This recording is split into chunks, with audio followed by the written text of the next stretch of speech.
Karina, the fantastic adventurous girl, was one of those people who were always there when her friends needed her.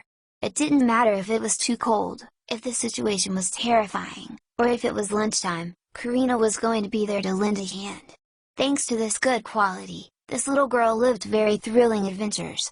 One of them was the time that Bethany, her dragon friend, almost accidentally set a forest on fire. Fortunately, Karina always saved the day. This is what happened.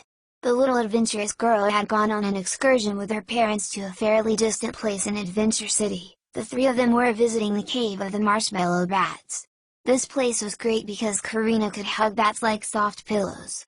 Her father and mother had been explorers in the past, so they enjoyed knowing that their daughter was following their footsteps. They would say to her, "Little one, we are proud of the great and intelligent girl that you are. You are our most valuable treasure, we adore you." She was happy to know that her parents supported her dream of being an explorer.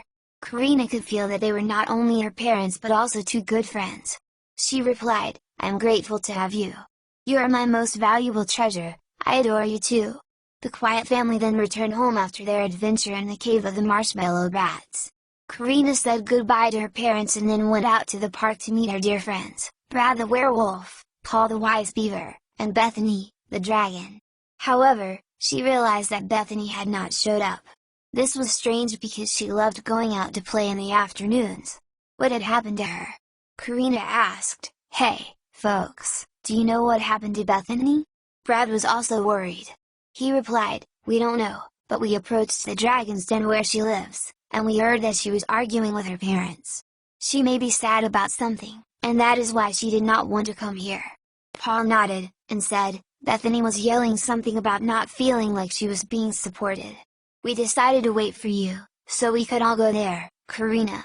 You are the right person for these cases, you always know what to do." The adventurer understood, and then the three friends set off in the direction of the dragon's den, Bethany's home.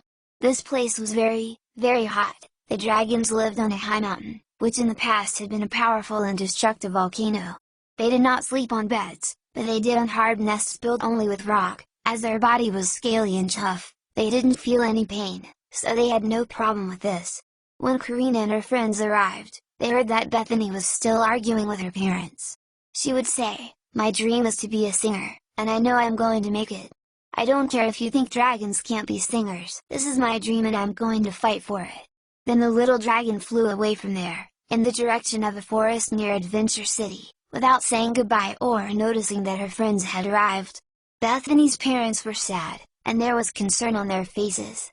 Karina and the others came over to greet them, and they said, "Oh guys, if you come looking for Bethany, you were a minute late.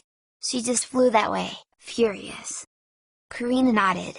"Yes, Mr. and Mrs. Dragon, we came looking for her, but we can hear what happened. We didn't know that Bethany wanted to be a singer. I think that dream was well guarded." The dragon's parents replied, "Yes, adventurous girl, it is true. This is the first time we have heard that her dream is to be a singer. What worries us is that we have not seen any other dragon singer before, and we have never heard her singing either." The little adventurer, the beaver, and the werewolf agreed that they had never heard Bethany sing and then said goodbye to the dragon parents. They decided to go in the direction of the forest where their dragon friend was, so they could talk to her about what happened, reassure her and let her know that she did have people who supported her. On the way, Brad the werewolf said, "We must hurry. Have you ever seen an angry dragon? It could cause an accident if we don't help her control her emotions." They entered the forest, and then they heard a beautiful voice. It was a very sweet and pleasant voice, but it sounded sad. The three friends walked until they reached a small field in the middle of the forest, and there they found Bethany. It was she who was singing. Karina ran in her direction and gave her a warm hug that the dragon hugged her back. The little adventurer said, "Bethany, we already know what happened. We didn't know you could sing that well, much less that you wanted to be a singer." The dragon looked at her friends, sighing, and said, "Most dragons have very boring dreams. My brothers want to become warriors, princess protectors, doctors, castle destroyers, or writers, and all that bores me. I don't want to live a life that I don't like, but my parents don't understand." Bethany was speaking louder and louder. Her voice sounded aggressive and threatening. Brad and Paul looked at each other, scared. This could end very, very badly. The dragon continued. "They don't support me, and I don't know what to do to make them do it. I'm tired of having to pretend I'm just a simple dragon, like them. I want to sing, dance, laugh, fly, I want to be myself." At that moment, Bethany let out a fearsome cry, and a breath of fire came from her mouth towards the trees. The little dragon watched as the leaves began to burn, and cried out with great fear, "Oh no, this is my fault. I didn't want to cause harm, I didn't want to," and began to cry. Karina, Paul, and Brad ran in the direction of the river to bring water and try to turn off the fire, but it was useless. The flames were too powerful.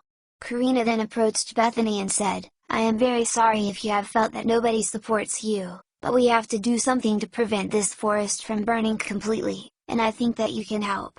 I've heard that the voice of dragons can work miracles. Why don't you calm down and try singing?" The dragon was very sad. She replied, "It will be useless, Karina. My singing won't help anyone."